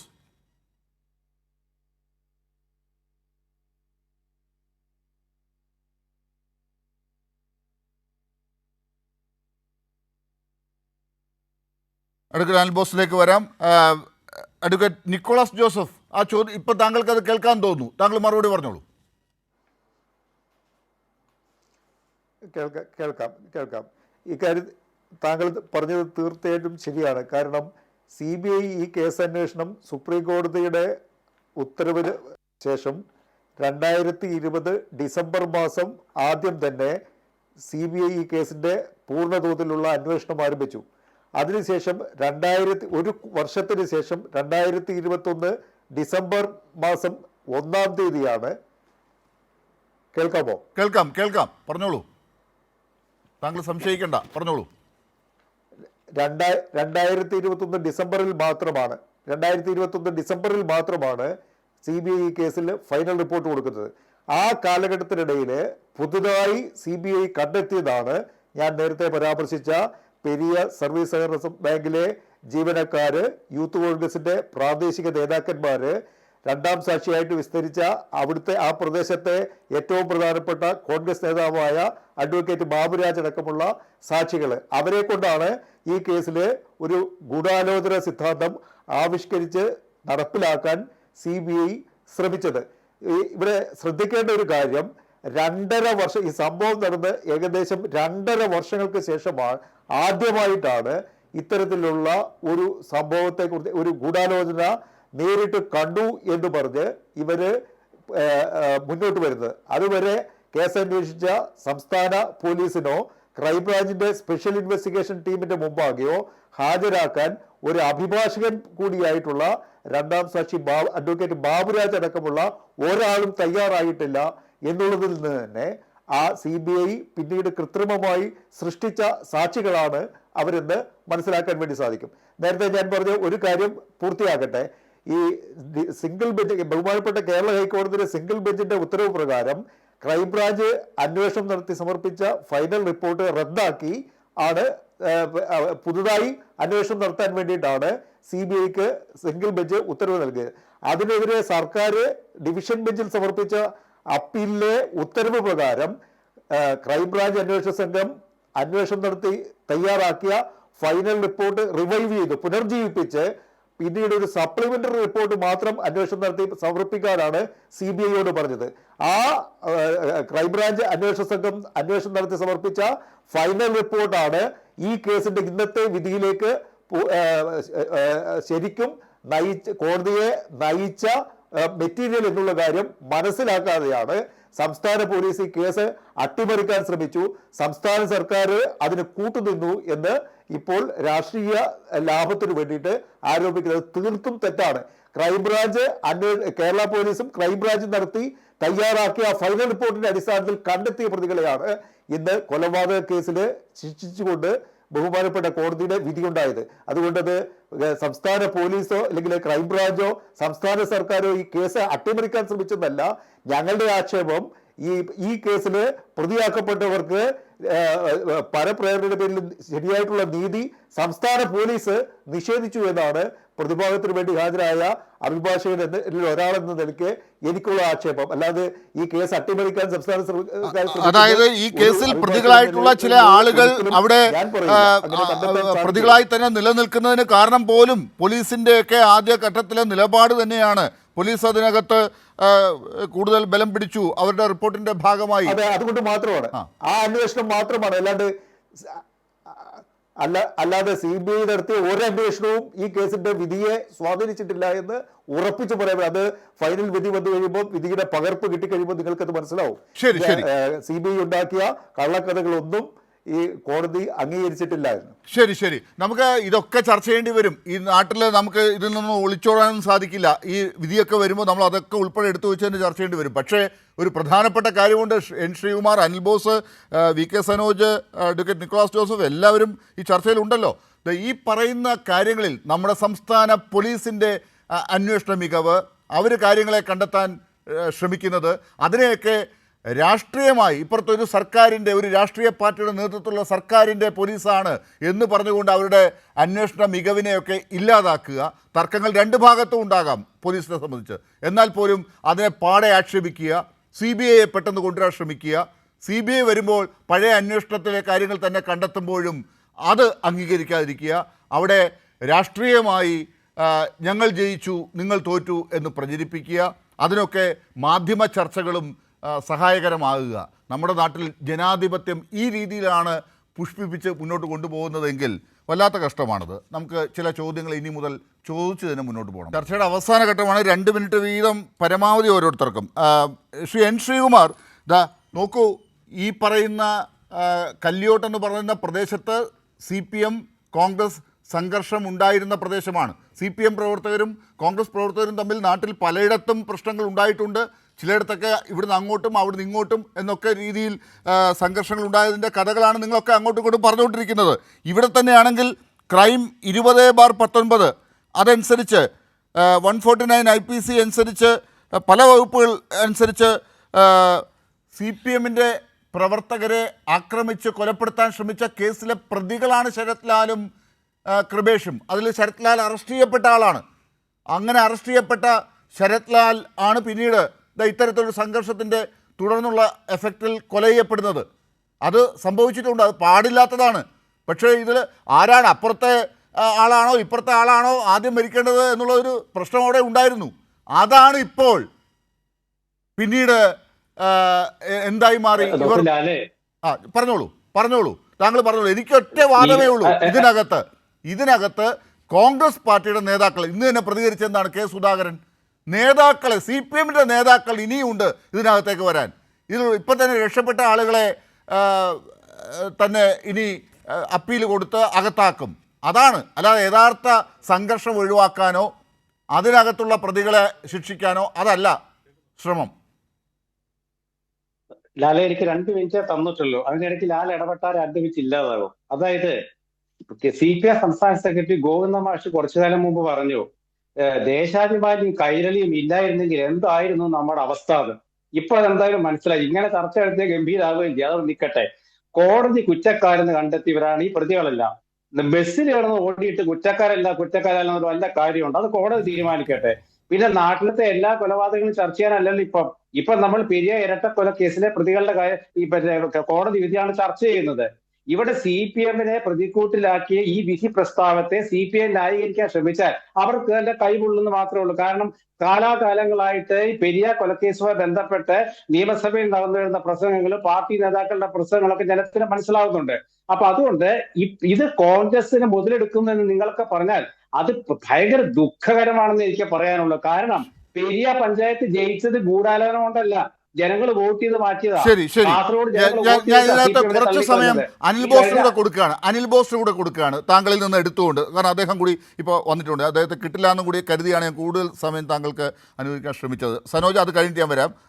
Advocate Anil boss, താങ്കൾക്ക് ഇനി ഒരു മിനിറ്റാണ് എനിക്ക് തരാനുള്ളൂ. എന്നോട് ക്ഷമിക്കണം. അങ്ങേക്ക് പറയാനുള്ളതൊക്കെ അടുത്ത ഘട്ടത്തിൽ എന്നെക്കുറിച്ച് പറയാനുള്ളതൊക്കെ പറയണം. ഇപ്പം എനിക്ക് അറിയേണ്ടത് ഇത്രയേ ഉള്ളൂ. കോൺഗ്രസ് ആത്മാർത്ഥമായി CPM നേതാക്കൾക്കെതിരെയാണോ അതോ ഈ കേസിൻ്റെ പിന്നാലെയാണോ? നിങ്ങൾ അടിയന്തരമായിട്ട് ചെയ്യേണ്ടത് കൈരളി TV CBI കോടതി വിധി റദ്ദാക്കാനുള്ള ഉത്തരവ് ലാലിന്റെ അധ്യക്ഷതയിൽ കൂടുന്ന ഈ ഡിബേറ്റിന് ശേഷം നിങ്ങൾ ആ ഉത്തരവ് ഇറക്കി CBIക്ക് അയച്ചു കൊടുക്കണം. അത് ഒന്നാമത്തെ കാര്യം. രണ്ടാമത്തെ കാര്യം, സനോജിനെ പറഞ്ഞ് ഏൽപ്പിച്ചിട്ട് CPMന്റെ സംസ്ഥാന സെക്രട്ടറിയോട് ഇന്ന് പിന്നെ നിങ്ങളുടെ കേസ് ജയിച്ചതിന് സംസ്ഥാനം മുഴുവൻ CPM ബ്രാഞ്ച് കമ്മിറ്റിയുടെ നേതൃത്വത്തിൽ ആഹ്ലാദ പ്രകടനം നടത്താൻ പറയണം. ഈ രണ്ട് കാര്യങ്ങളും ചെയ്ത് തൽക്കാലത്തേക്ക് സായുജ്യം അടയുക നിങ്ങൾ എന്ന് മാത്രമേ എനിക്ക് ശരി VK സനോജ്, പക്ഷേ ഈ കേസിൽ നിന്നിപ്പോ ലഡു വിതരണം നടത്തിയിട്ടുണ്ട്. പലരും ലഡു വിതരണം നടത്തി ആഘോഷിച്ചത് എന്തിനായിരുന്നു എന്നുള്ളത് സനോജിന് മനസ്സിലായിട്ടുണ്ടോ? നടത്തും. കൊലയാളികളായ കമ്മ്യൂണിസ്റ്റുകാരെ കയ്യാമം വെക്കുന്നതിന് കോടതി ഉത്തരവ് ഉണ്ടാകുമ്പോൾ കേരളത്തിലെ ലക്ഷോപലക്ഷം ജനങ്ങൾ മനസ്സുകൊണ്ട് 100,000 ലഡു വിതരണം നടത്തും. ശരി അത് തന്നെയാണോ സനോജ്? താങ്കളിലേക്കാണ്. അത് തന്നെയാണോ സംഭവിച്ചത്? ഇവരിതൊക്കെ പറയുമ്പോഴും ഇവർ ഉദ്ദേശിച്ച കാര്യമൊന്നും നടന്നില്ലല്ലോ. ഈ കോടതി വിധിയോടുകൂടി കാര്യങ്ങൾ കൂടുതൽ വ്യക്തമായിരിക്കുന്നു. ഇവരുദ്ദേശിച്ചത് CPMൻ്റെ ജില്ലാ നേതൃത്വത്തിലേക്ക് ഈ കേസ് എത്തിക്കണം എന്നായിരുന്നു.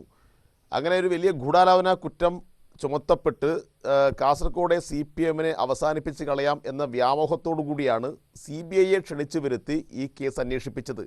പക്ഷേ CBI അന്വേഷിച്ചിട്ടും സംസ്ഥാന പോലീസ് കണ്ടെത്തിയ പ്രതികൾക്ക് അപ്പുറത്തേക്ക് ഒരു ഗൂഢാലോചന കുറ്റമോ ഒരാളെയോ കണ്ടെത്താൻ വേണ്ടി കഴിഞ്ഞിട്ടില്ല എന്നാണ് വളരെ പ്രകടമായും ഈ വിധി പ്രസ്താവം നോക്കിക്കഴിഞ്ഞാൽ കാണാൻ വേണ്ടി കഴിയുന്നത്.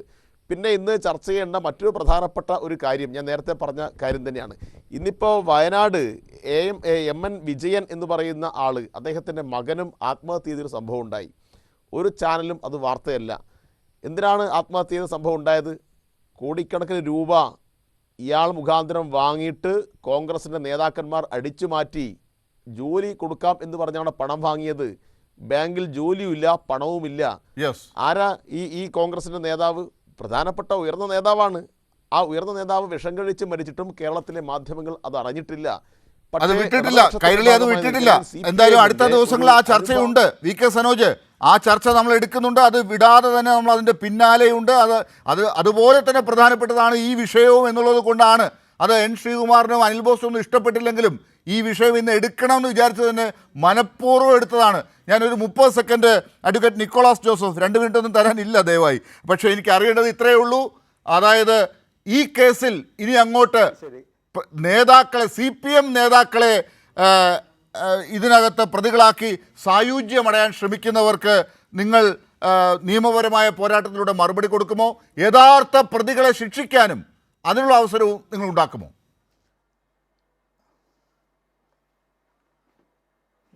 അതിൽ 2 സെക്കൻഡ് കൊണ്ട് ഞാൻ പറഞ്ഞു 2 രേഖകൾ പ്രോസിക്യൂഷൻ തന്നെ ഹാജരാക്കിയത്. ഒന്ന്, ബേക്കൽ പോലീസ് സ്റ്റേഷൻ ഹൗസ് ഓഫീസറിൽ നിന്ന് ഈ കേസിലെ അന്വേഷണ ഉദ്യോഗസ്ഥൻ വാങ്ങി ഹാജരാക്കിയ ഒരു രേഖ. അത് ഈ പറയുന്ന റിലവന്റ് പീരീഡിൽ, അതായത് ഈ സംഭവം നടക്കുന്ന കാലഘട്ടത്തിൽ ബേക്കൽ പോലീസ് സ്റ്റേഷനിൽ രജിസ്റ്റർ ചെയ്യപ്പെട്ട കേസുകളുടെ ഒരു ലിസ്റ്റ് വാങ്ങി കോടതിയിൽ ഹാജരാക്കി. ആ ലിസ്റ്റില് 13 രാഷ്ട്രീയ കേസുകളെ കുറിച്ചാണ് പരാമർശിക്കുന്നത്. ആ 13-ലെ 8 കേസുകളും ശരത് ലാലും കൃപേഷും അടക്കമുള്ള കോൺഗ്രസ് നേതാക്കന്മാര് CPM DYFI പ്രവർത്തകരെ ആക്രമിച്ചതിന് രജിസ്റ്റർ ചെയ്യപ്പെട്ട കേസും പിന്നീട് ഇരുഭാഗവും ഹൈക്കോടതിയിൽ പോയി ഒത്തുതീർപ്പിലൂടെ ക്വാഷ് ചെയ്തൊരു കേസുമാണ്. അതിനെ സംബന്ധിച്ചുള്ള ഒരു സ്റ്റേറ്റ്മെന്റ് ആണ്. രണ്ടാമത്തേത്, ഈ സംഭവം നടന്ന ദിവസം രാത്രി തന്നെ 1-ാം പ്രതിയുടെ ബൈക്കിൽ നിന്ന് ഈ കേസിലെ അന്വേഷണ ഉദ്യോഗസ്ഥനായ ബേക്കൽ സർക്കിൾ ഇൻസ്പെക്ടർ ബന്ദോബസ്തിലെടുത്ത ഒരു കത്താണ്. ആ കത്തില് പീതാംബരൻ, അവിടുത്തെ ഏരിയ സെക്രട്ടറി അഡ്വക്കേറ്റ് രാജ്മോഹൻ അയച്ച ഒരു കത്താണ്. ഈ കല്യോട് പെരിയ പ്രദേശങ്ങളിൽ നിരവധി CPM പ്രവർത്തകര് ആക്രമിക്കപ്പെട്ട കേസുകൾ, കോൺഗ്രസുകാരും BJPക്കാരും പ്രതികളായ കേസുകളിൽ സത്യസന്ധമായ അന്വേഷണം നടത്തുന്നില്ല, CPM പ്രവർത്തകർക്ക് നീതി ലഭിക്കുന്നില്ല, അതുകൊണ്ട് ഞാൻ നിരാഹാരം ഇരിക്കാൻ പോവുകയാണെന്ന് പറഞ്ഞ് എഴുതിയ ഒരു കത്ത് P160 പ്രോസിക്യൂഷൻ തന്നെ ഹാജരാക്കി. ഇതാണ് തീർച്ചയായും എന്തായാലും ശരത് ലാലിനെയും കൃപേഷിനെയും കൊല ചെയ്യാൻ പാടില്ല. ആരാണെങ്കിലും അവരുടെ ജീവനെ എടുക്കാനുള്ള അവകാശം ആർക്കുമില്ല. അത് ഒരു ഭാഗത്ത് നിൽക്കുമ്പോൾ തന്നെ ശരിക്കും ആരാണ് ഇവരുടെ ജീവൻ നഷ്ടപ്പെടുന്നതിന് കാരണക്കാർ? ഇവർ തമ്മിൽ എതിർ രാഷ്ട്രീയ കക്ഷികളുള്ള പോരാട്ടം ഊതി വീർപ്പിച്ച് ആളിക്കത്തിച്ച് ആ കലാപത്തെ വർദ്ധിപ്പിച്ച് അവർ തമ്മിൽ അങ്ങോട്ടും ഇങ്ങോട്ടും പോരാടാൻ ആരാണ് കാരണക്കാരായത്? അവിടെയാണ് യഥാർത്ഥ ഗൂഢാലോചന. 120B അവിടെയാണ് ചാർത്തേണ്ടത്, അതാണ് കണ്ടെത്തേണ്ടത്. അതെടുത്ത് നേരെ തിരിച്ചു പിടിച്ചിട്ട് ചർച്ചകൾ നടത്തുമ്പോൾ ഇതൊന്നും ചോദിക്കാതിരിക്കുകയാണെങ്കിൽ അതാണ് സൗകര്യമെന്ന് പറയുന്നവരോട് അത് ഇനി ആവർത്തിക്കാൻ പോകുന്നില്ല. ചോദ്യങ്ങൾ ഉണ്ടാകും.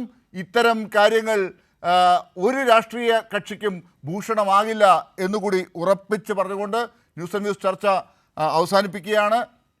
അതിഥികളായി പങ്കെടുത്ത എല്ലാവർക്കും നന്ദി. ഇനി 9 PM ആണ്. വർഷയുണ്ട്.